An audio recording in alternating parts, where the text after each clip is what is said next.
बदलते भारत की शान।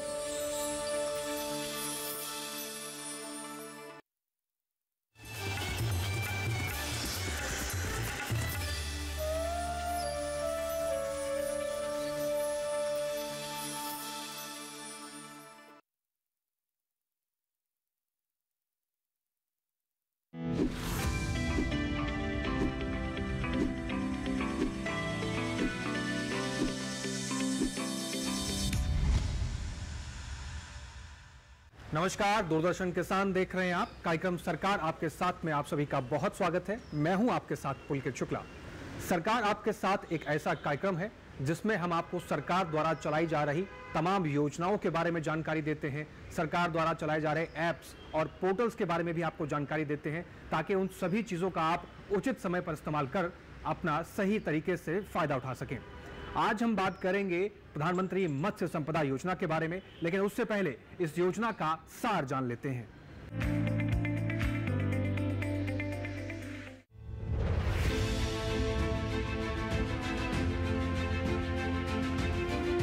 मछली उत्पादन भारत के सबसे महत्वपूर्ण क्षेत्रों में गिना जाता है।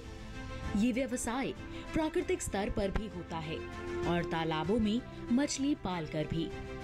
सभी तरह की मछली कारोबार को मिला लिया जाए तो ये क्षेत्र 2 करोड़ 80 लाख लोगों को रोजगार दे रहा है। इनमें समुद्र से मछलियां पकड़ने वाले मछुआरे भी शामिल हैं और तालाबों में मछली पालन कर रहे किसान भी।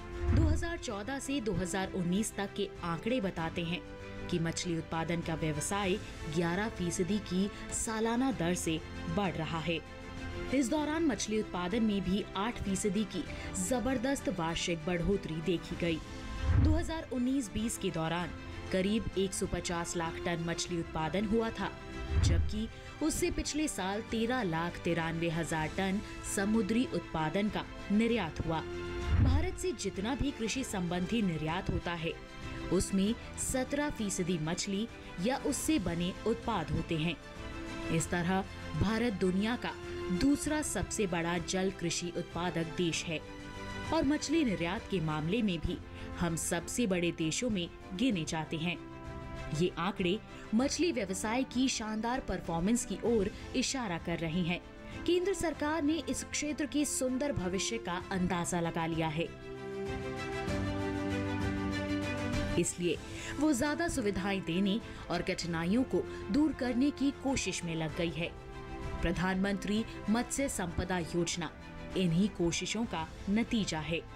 एक ऐसी योजना जिसका मकसद मछली क्षेत्र में आ रही चुनौतियों से निपटना और किसानों की आमदनी दोगुनी करना है। पिछले साल मई के महीने में प्रधानमंत्री की अध्यक्षता में केंद्रीय मंत्रिमंडल ने इस योजना के क्रियान्वयन को मंजूरी दी थी और फिर सितंबर 2020 में इसकी बाकायदा शुरुआत हो गई। 5 साल तक चलने वाली इस योजना में 20,050 करोड़ रुपए खर्च किए जाएंगे। इसमें से मरीन, इनलैंड फिशरीज और एक्वाकल्चर में लगभग 12,340 करोड़ रुपए और फिशरीज इंफ्रास्ट्रक्चर के लिए लगभग 7,710 करोड़ रुपए के निवेश की बात कही गई है। उम्मीद है कि इस योजना से मछली पालन की गंभीर कमियों को दूर करके उसकी क्षमताओं का भरपूर इस्तेमाल हो सकेगा। साथ ही 9% की सालाना बढ़ोतरी के साथ 70 लाख टन का अतिरिक्त सालाना उत्पादन प्राप्त किया जा सकेगा। अगर ये लक्ष्य हासिल हो गया तो 2024-25 तक हर साल 220 टन मछलियों का उत्पादन हो रहा होगा। मत्स्य संपदा योजना से मत्स्य पालन के लिए गुणवत्ता युक्त बीज हासिल करने के साथ साथ मछली पालन के लिए बेहतर जलीय प्रबंधन में भी मदद मिलेगी।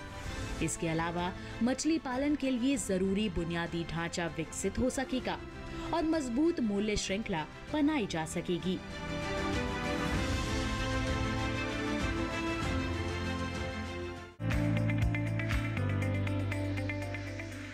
तो आइए अब जानते हैं कि प्रधानमंत्री मत्स्य संपदा योजना के बारे में भारत के प्रधानमंत्री श्री नरेंद्र मोदी जी का क्या कुछ कहना है। पीएम मत्स्य संपदा योजना से फिशिंग के लिए भी आधुनिक इंफ्रास्ट्रक्चर बनाया जा रहा है। केंद्र सरकार डीप सी फिशिंग के लिए मछुआरों को आधुनिक नाव देने के लिए सब्सिडी दे रही है। किसानों की तरह ही मछुआरों को भी किसान क्रेडिट कार्ड की सुविधा दी गई है। ऐसे प्रयासों की वजह से बीते 10 वर्षों में मछली उत्पादन और एक्सपोर्ट दोनों में कई गुना बढ़ोतरी हुई है। इस कार्यक्रम में आगे बढ़ेंगे, लेकिन यहां पर रुकना होगा हमें एक छोटे से ब्रेक के लिए। ब्रेक के उस पार तमाम जानकारी इस योजना से जुड़ी हुई और भी आपके साथ साझा करेंगे।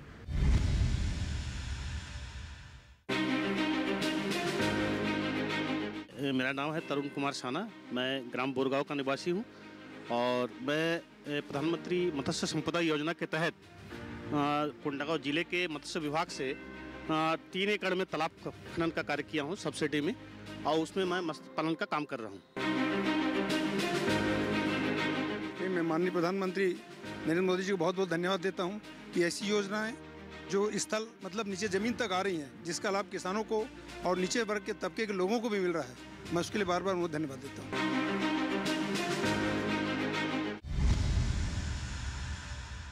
ब्रेक के बाद एक बार फिर से आप सभी का स्वागत है। इस समय हम मौजूद हैं मत्स्य पालन विभाग में, जहां हम अब सीधा रुख करेंगे संयुक्त सचिव सागर मेहरा जी का, जो कि विस्तृत जानकारी देंगे प्रधानमंत्री मत्स्य संपदा योजना के बारे में। तो आइए सीधा चलते हैं उनके पास। प्रधानमंत्री मत्स्य संपदा योजना के बारे में आज हम ज्यादा जानकारी लेने के लिए पहुंचे हैं मत्स्य पालन विभाग, जहां पर आप देख पा रहे हैं हमारे साथ मौजूद हैं सागर मेहरा जी, संयुक्त सचिव हैं मत्स्य पालन विभाग। सर, आपका बहुत स्वागत है हमारे इस प्रोग्राम। धन्यवाद। सर, सबसे पहले मैं आपसे जानना चाहूंगा कि प्रधानमंत्री मत्स्य संपदा योजना क्या है? अगर मत्स्य संपदा योजना की बात की जाए तो ये एक बहुत ही महत्वाकांक्षी योजना है, जिसको देश में मत्स्य पालन और मछली पालन के क्षेत्र के सर्वांगी विकास के लिए लाया गया। यह योजना 2020-21 वर्ष में आरंभ की गई, जिसमें कुल 20,050 करोड़ रुपए का इस क्षेत्र में निवेश होना निश्चित किया गया है। और इसमें इनलैंड फिशरीज़ की बात हो, चाहे मराइन फिशरीज़ की बात हो, चाहे फिशरीज इंफ्रास्ट्रक्चर डेवलपमेंट की बात हो, चाहे फिशरमैन फिश फार्मर्स के वेलफेयर की बात हो, सभी कंपोनेंट्स, सभी एक्टिविटीज़ इसके अंदर इंक्लूड की गई हैं। प्रधानमंत्री मत्स्य संपदा योजना का लाभ किस किस को मिल रहा है, और जो इस क्षेत्र से जुड़े हुए किसान हैं उनको किस तरह से सरकार द्वारा मदद की जा रही है इस योजना के द्वारा? देखिए, प्रधानमंत्री मत्स्य संपदा योजना में अगर आप मछुआरों की, मछली पालकों की बात करें तो उनको मछली वैल्यू चेन में, फिशरीज़ वैल्यू चेन में जो भी गतिविधियां हैं, चाहे वो फिश सीड की हों, मछली पालन की हों, उसके वैल्यू चेन में चाहे प्रोसेसिंग की हों, ट्रांसपोर्ट की हों, फीड मिल की हो, सीड की हो, हैचरी की हो, और इसमें चाहे ऑर्नामेंटल फिशरीज़ हो, चाहे कोल्ड वाटर फिशरीज़ हो, सभी गतिविधियों में, सभी कंपोनेंट्स में यदि आप सामान्य वर्ग से संबंधित हैं तो सभी यूनिट कॉस्ट पे आपको 40% तक की सब्सिडी दी जाती है। और इसके अलावा यदि आप शेड्यूल कास्ट, शेड्यूल ट्राइब और वुमेन वर्ग से आते हैं तो आपको सभी गतिविधियों पर 60% तक की, यानी 60% तक की सब्सिडी का प्रावधान रखा गया है। और अभी तक इस योजना के अंतर्गत सभी राज्यों और यूनियन टेरिटरीज में लगभग 18,000 करोड़ रुपए से अधिक की परियोजनाओं को मंजूरी दी जा चुकी है। जी, और सर, हम देख रहे थे कि 2020 में जब इस योजना को अनाउंस किया गया था पीएम नरेंद्र मोदी द्वारा, तब कहा भी गया था कि हम इस क्षेत्र को काफ़ी बढ़िया तरीके से इसको विकास की ओर लेकर जाएंगे। और आज हम देख रहे हैं कि दुनिया के 3 शीर्ष देशों में भारत पहुंच चुका है मछली उत्पादन और जलीय कृषि उत्पादन में। इसको आप आत्मनिर्भर भारत की ओर किस तरह से देखते हैं? मत्स्य पालन के क्षेत्र में प्रधानमंत्री मत्स्य संपदा योजना ने आत्मनिर्भर बनाने में एक विशेष योगदान दिया है। पिछले 5 वर्षों में अगर मछली पालन की जो वृद्धि दर है उस पर नज़र डाली जाए तो वह 2 अंकों में रही है, 10% से अधिक रही है। और यदि आप ओवरऑल भी मछली उत्पादन पर नज़र डालें तो पिछले 10 साल में हम लोगों का जो एक्वाकल्चर से शेयर आता था टोटल मछली उत्पादन में, वो 76% से अधिक हो गया है। जो पहले मराइन से आता था, मतलब समुद्री मछली से आता था, वो करीब 70% से अधिक होता था, जो अब बढ़कर हमें एक्वाकल्चर से मिल रहा है। और इस समय हमारा मछली उत्पादन के क्षेत्र में अगर एक्वाकल्चर प्रोडक्शन की बात की जाए तो पूरे विश्व में हमारा दूसरा स्थान है, अगर और टोटल मछली उत्पादन की बात की जाए तो हमारा तीसरा स्थान है।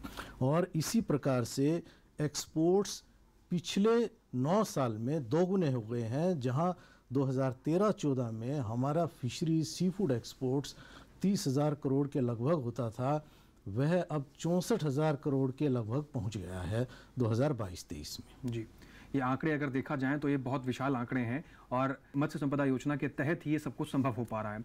सर, मैं आपसे ये भी जानना चाहूँगा कि हम जैसे मछली उत्पादन की बात कर रहे हैं, इसमें हम अगर झींगा उत्पादन पे देखें तो झींगा उत्पादन में भी भारत नंबर 1 कंट्री पे पहुंच चुका है। इसको आप किस तरह से देख रहे हैं?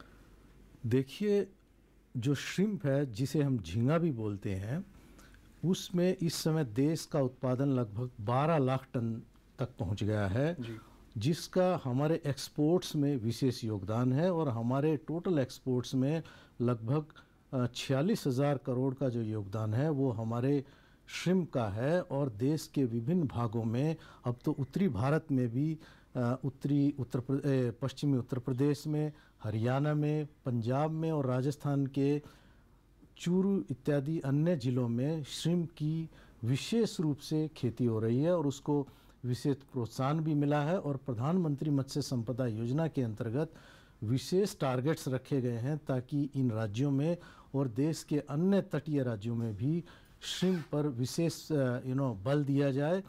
और श्रिम्प एक्वाकल्चर के क्षेत्र में देश को आत्मनिर्भर बनाने के लिए हमने कई परियोजनाएं भी जारी की हैं, जो हमारे ICAR के रिसर्च इंस्टीट्यूट के साथ हैं, ताकि श्रिम्प का बीज हमें अच्छा क्वालिटी बीज, उत्तम बीज हमें मिल सके।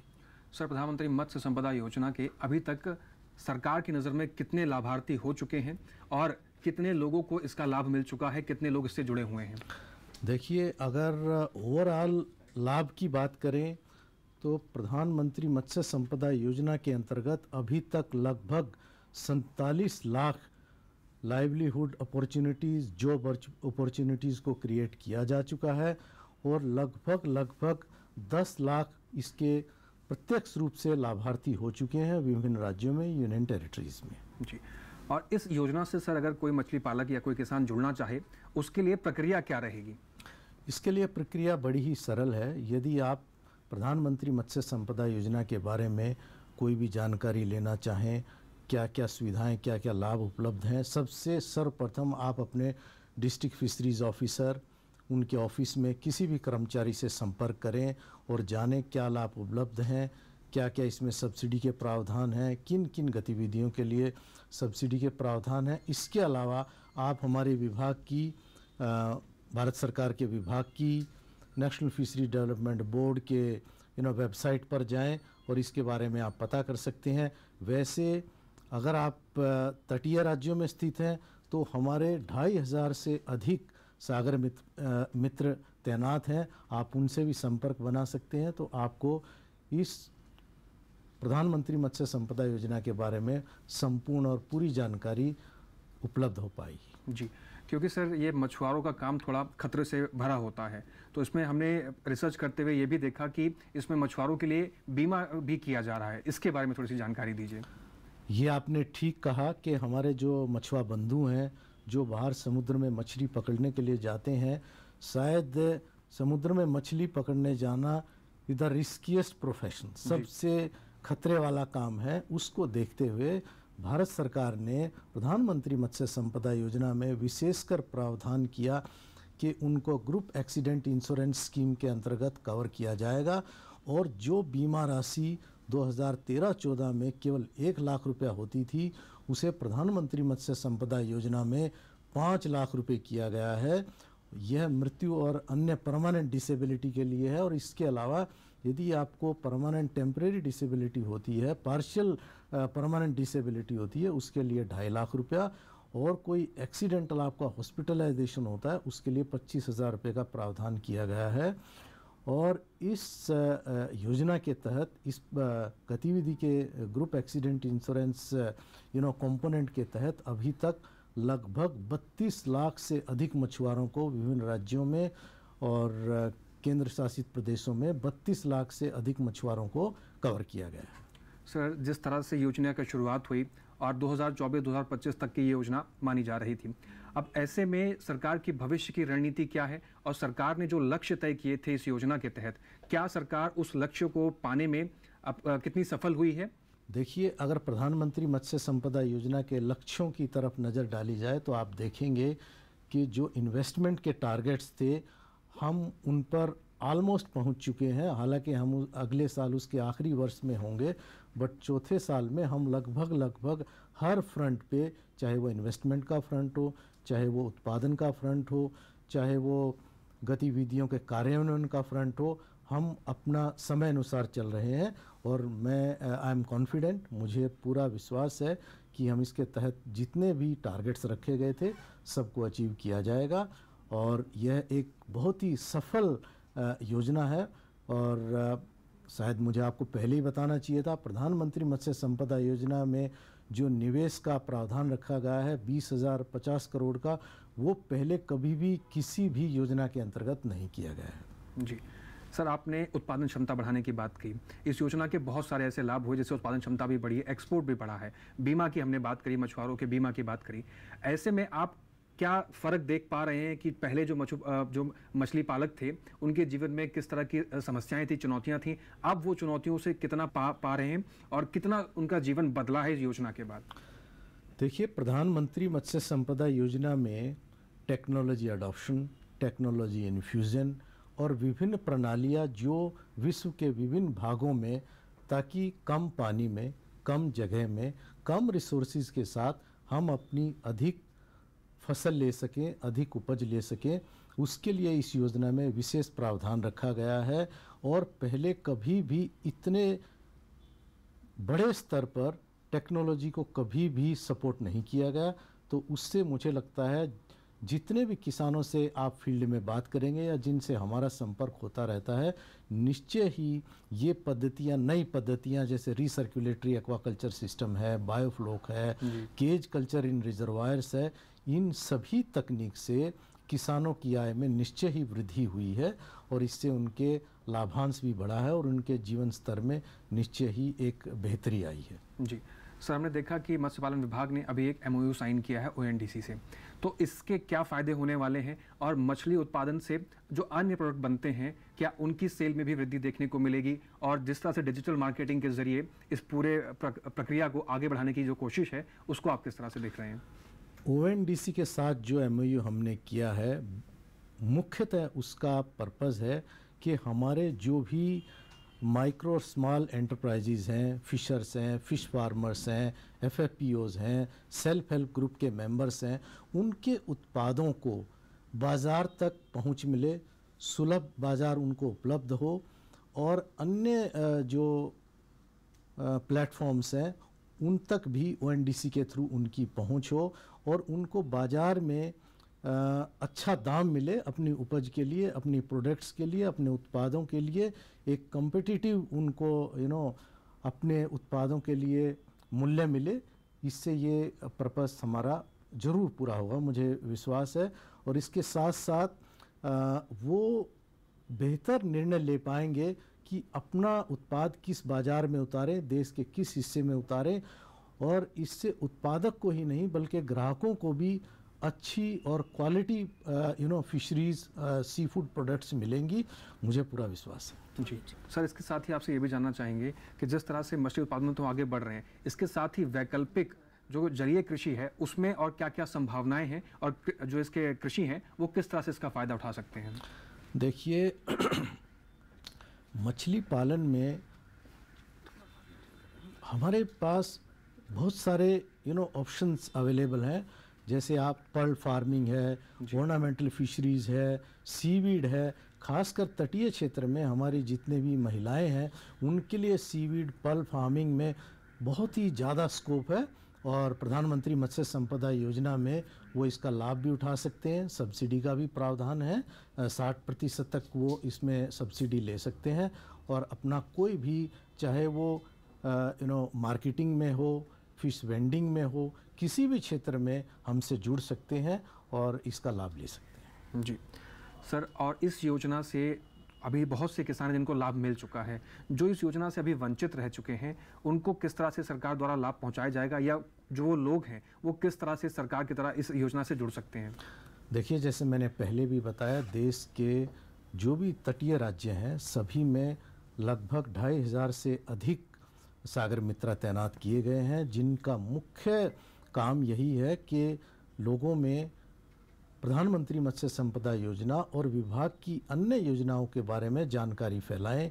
इसके साथ साथ ICAR के जितने भी इंस्टीट्यूट्स हैं और हमारे कृषि विज्ञान केंद्र हैं, उन सब के द्वारा हमारी योजनाओं के बारे में जानकारी उपलब्ध करवाई जाती है।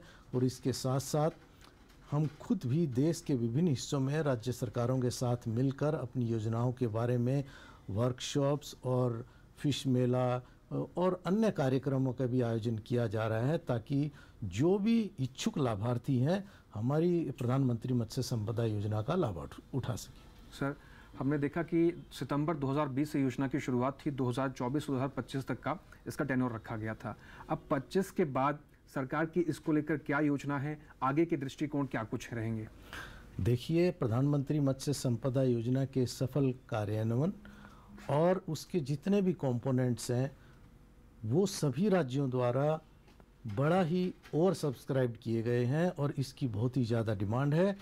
सभी ने इसको बहुत ही सराहा है और इसके बहुत ही अच्छे परिणाम हमें मिले हैं, चाहे वो उत्पादन के क्षेत्र में हो, चाहे वो एम्प्लॉयमेंट क्रिएट करने के क्षेत्र में हो, सभी जगह इसको वेल रिसीव्ड किया गया। और मुझे आशा है कि इसको देखते हुए इसका सेकंड फेज, इसका द्वितीय चरण भी सरकार इस पर जरूर गौर करेगी। जी सर, आपने प्रधानमंत्री मत्स्य संपदा योजना के बारे में बहुत विस्तृत जानकारी दी, जो हमारे मछली पालकों और जो जलीय कृषि किसान हैं उनको काफ़ी मदद मिलेगी। सर, बहुत धन्यवाद हमारे साथ जुड़ने के लिए। धन्यवाद।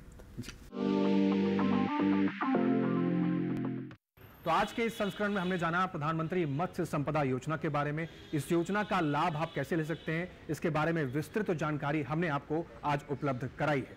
इस कार्यक्रम से जुड़े कोई भी सवाल या कोई भी जानकारी आप हमसे चाहते हैं तो आप हमें ईमेल के जरिए अपना सवाल भेज सकते हैं। आप हमारी ईमेल आईडी नोट कर सकते हैं, sarkar@gmail.com।